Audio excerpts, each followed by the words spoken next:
시청자 여러분, 안녕하십니까? 모동입니다.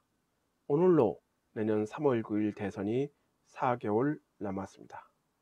이제 여야 대선 후보들의 윤곽이 확정되면서 대선 일정표도 윤곽이 드러나고 있습니다.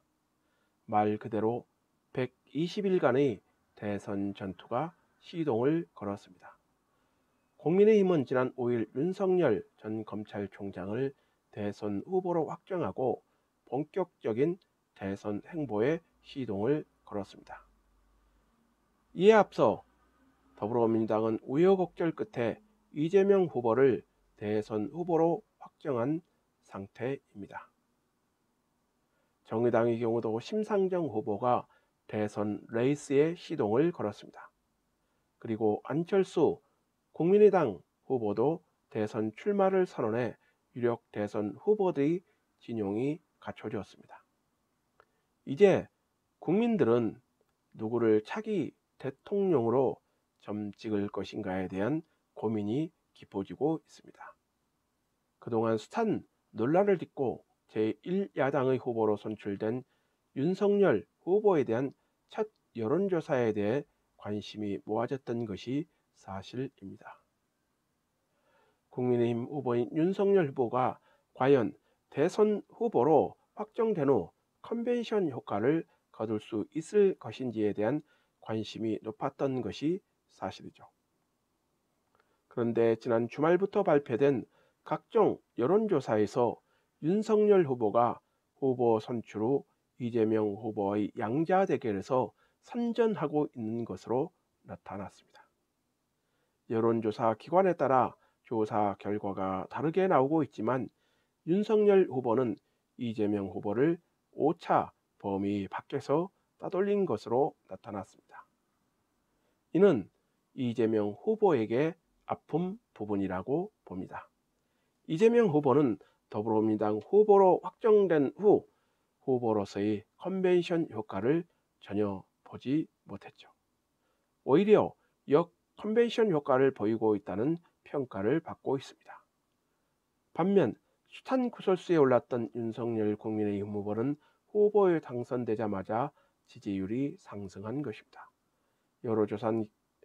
여론조사 기관의 조사를 다 살펴볼 수 없지만 두 개 기관의 조사를 살펴보면 이 차이는 확연히 나타납니다. 첫 번째 여론조사 업체 PNR의 조사입니다. 여론조사 업체 PNR이 뉴데일리와 시사경남 의뢰로 지난 5일과 6일 양일간 전국 18세 이상 1,005명을 대상으로 차기 대통령 적합도를 조사했습니다. 조사 결과 윤 후보가 45.8%의 지지를 받아 30.3%를 기록한 이 후보를 5차 범위 밖에서 앞선 것입니다. 이는 지난 5일 국민의힘 전당대회에서 윤석열 후보가 선출되고 나온 첫 조사 결과라는 점에서 의미가 있다고 봅니다. 자기 후보 적합도에서 국민의힘 윤석열 후보가 더불어민주당 이재명 후보를 15%포인트 격차로 앞선 것으로 나왔습니다. 이어 국민의당 안철수 후보 4.7%, 정의당 심상정 후보 3.2%, 김동연 전 경제부총리 0.9% 등의 순으로 나타났습니다. 이런 여론조사는 국민의힘 대선 경선에서 윤 후보가 최종 선출된 직후인 지난 5일 오후 5시 이후부터 실시됐습니다. 조사 방식은 유무선 전화 85%, 유선 전화 15%로 유선 전화가 일부 반영됐습니다. 통상 여론조사 업계에서는 유선 전화 면접 비중이 높을수록 보수층 여론이 많이 반영되는 것으로 분석하고 있죠. 그리고 통상 PNR의 조사는 윤석열 후보에게 유리하게 나오고 있는 경향이 있습니다. 그럼에도 불구하고 차이가 너무 난 것입니다. 이번 조사에서 40대를 제외한 전 연령층에서 윤 후보가 이 후보를 앞선 것으로 나타났습니다. 두 후보의 취약 지점으로 꼽히는 20대에서도 윤 후보는 33.6%, 그리고 이 후보는 23.9%를 기록해 20대에서도 오차 범위 밖에서 이 후보를 따돌리는 것으로 나타났습니다. 치열한 접전이 예상되는 이번 대선에서 대선 후보 단일화에 대한 반응은 어떻게 나왔을까요? 이번 조사에서 대선 후보 단일화 필요성에 대해 민주당 지지층의 32.0%가 필요하다고 응답했고 46.4%는 필요하지 않다고 응답했습니다. 단일화에 대한 부정적 평가가 높게 나온 것입니다. 이례적입니다. 반면 국민의힘 지지층에서는 67.1%가 필요하다고 응답했고 필요하지 않다는 답변은 17.6%에 그쳤습니다. 이는 야권 지지층이 정권 교체를 위해 대선 후보 단일화가 필요하다는 데 공감하고 있는 것입니다. 그래서 향후 국민의당 안철수 후보와의 단일화 여부에 관심이 모아지고 있습니다. 이에 대해 국민의당 지지층도 단일화에 적극 찬성하고 있는 것으로 나타나 눈길을 끕니다. 국민의당 지지층의 경우 필요하다는 응답이 72.2%를 기록해 필요하지 않다는 응답 16.6%에 비해 높게 나타났습니다. 그래서 향후 윤석열 후보와 안철수 후보와의 대선 후보 단일화가 어떻게 펼쳐질지도 관심이 모아지고 있습니다. 여러분들의 생각은 어떠십니까? 한편 이번 조사의 표본 오차는 95% 신뢰 수준에서 플러스 마이너스 3.1%포인트입니다. 자세한 내용은 중앙선거 여론조사 심의위원회의 홈페이지를 참고하시면 됩니다. 다음에 두 번째 여론조사에 대해 살펴보겠습니다. 첫 번째 조사에 이어 이번 여론조사도 윤석열 국민의힘 후보가 각종 여론조사에서 두 자릿수 이상 지지율을 끌어올리면서 더불어민주당 이재명 후보를 큰 격차로 따돌리는 추세가 이어지고 있습니다. 지난 5일 윤 후보가 제1야당 대선 후보로 선출된 데 따른 컨벤션 효과가 반영된 결과로 보입니다. 여러분들의 생각은 어떠십니까? 이번 조사는 여론조사 전문기관 리얼미터가 오마이뉴스 의뢰로 지난 7일과 8일 양일간 전국 성인 2,014명을 대상으로 차기 대선 주자 지지도를 물은 결과 윤 후보는 전주보다 11.8%포인트 상승한 46.2%를 기록한 것으로 나타났습니다. 11.8%포인트가 상승은 엄청난 상승입니다. 그만큼 윤석열 후보는 대선 후보 선출의 컨벤션 효과를 톡톡히 보고 있다는 반증입니다. 어떻게 생각하십니까? 이번 조사에서 이 후보는 지난 조사보다 0.4%포인트 떨어진 34.2%로 나타났습니다. 안철수 국민의당 대선 후보가 4.3%, 심상정 정의당 대선 후보가 3.7%로 뒤를 이었습니다. 이번 조사에서 윤 후보 지지도는 전체 지역과 일련에서 모두 상승한 것으로 나타났습니다. 윤 후보는 청년층과 수도권에서는 지지율 결집이 이루어진 것으로 나타난 것입니다. 두 후보의 청년 쟁탈전으로 관심이 모았던 20대에선 윤 후보는 23.0%포인트 수직 상승한 41.8%를 기록했습니다.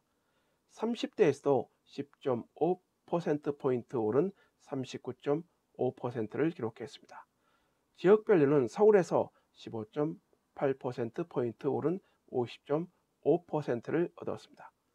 이 후보는 노년층과 수도층에서 지지율 하락이 나타나면서 정체를 보이고 있습니다. 이 후보는 지지율이 박스권에서 벗어나지 못하고 있는 것입니다. 이 후보를 지지한다는 응답은 서울에서 1.5%포인트 올랐지만 인천, 경기에서 5.2%포인트 떨어져 수도권 전체적으로는 하락세를 면치 못했습니다.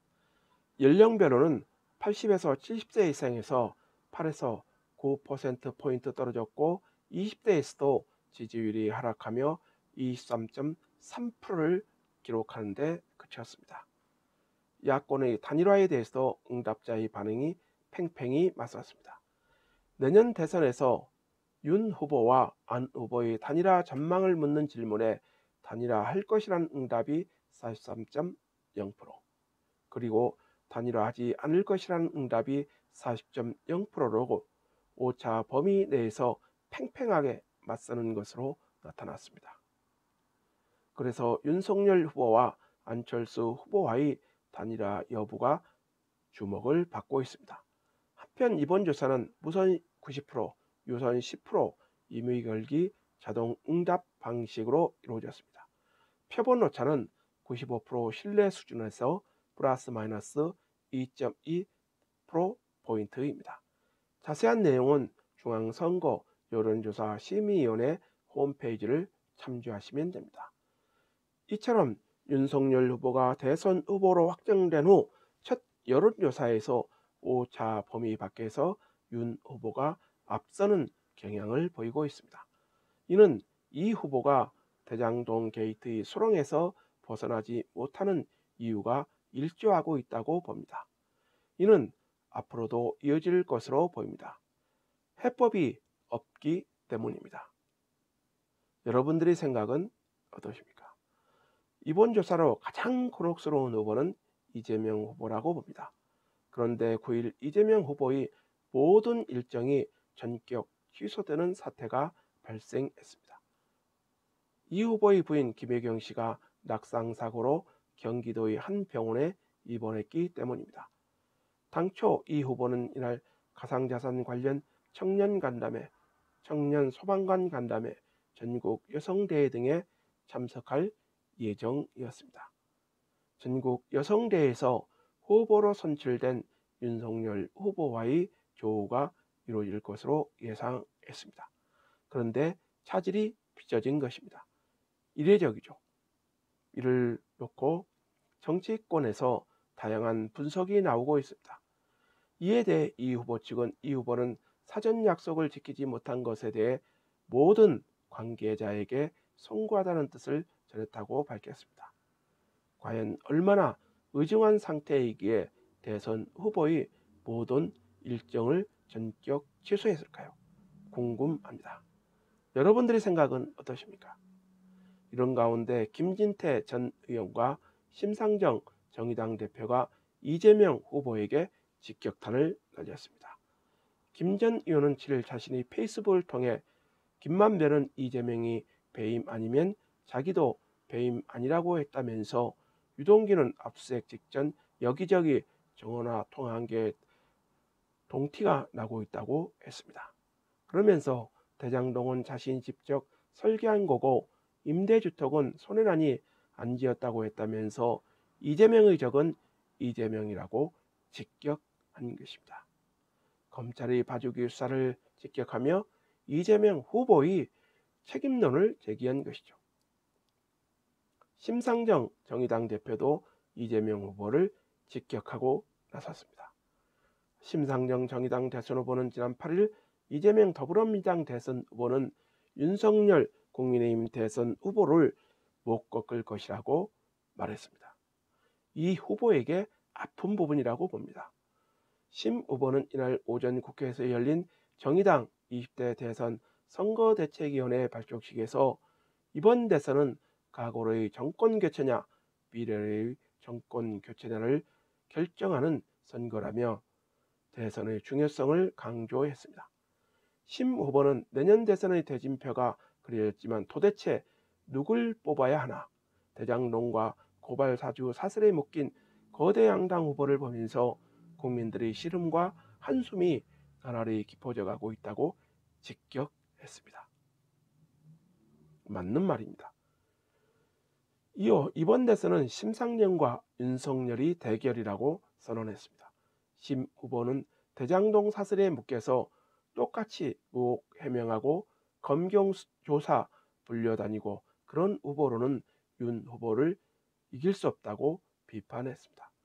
그러면서 자신은 털어도 먼지 하나 날 것 없고 토론의 자리에서 오직 대한민국의 미래를 얘기할 수 있는 그런 떳떳한 후보라야 과거의 퇴행을 막을 수 있을 것이라고 지지를 호소했습니다.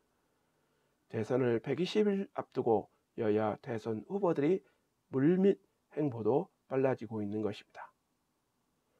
여러분들의 생각은 어떠십니까? 오늘 방송을 마치도록 하겠습니다. 아직 저희 방송 구독하지 않으셨다면 구독 부탁드립니다. 더 좋은 방송으로 보답하겠습니다. 감사합니다.